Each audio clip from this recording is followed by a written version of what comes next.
Let's work with slope. This should be reviewed for most of you, remembering that slope is represented by a lowercase m, many times read on color-coded charts. It always represents the change in two y values, or the difference between two y values of two different points over the difference between their x values.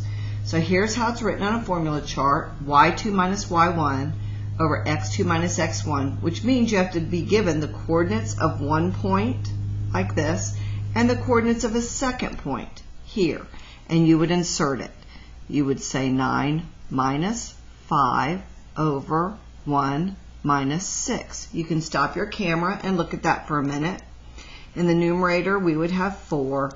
The denominator, we would have negative 5. So the slope for this problem would be negative 4/5.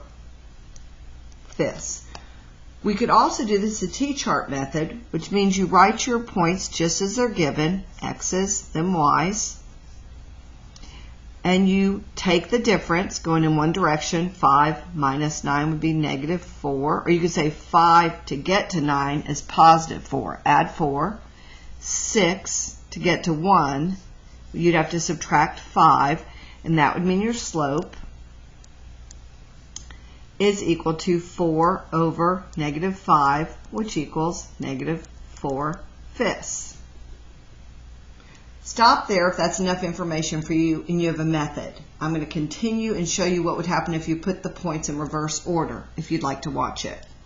What if on the left-hand side, I called this my second point? So I had said 5 minus 9 over 6 minus 1.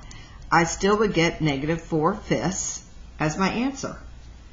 Right here was the first way, here was the second. Here would mean I just go the opposite way on the chart. To get from 9 to 5, I would subtract 4. To get from 1 to 6, I would add 5. That would make my slope negative 4/5, and it still works.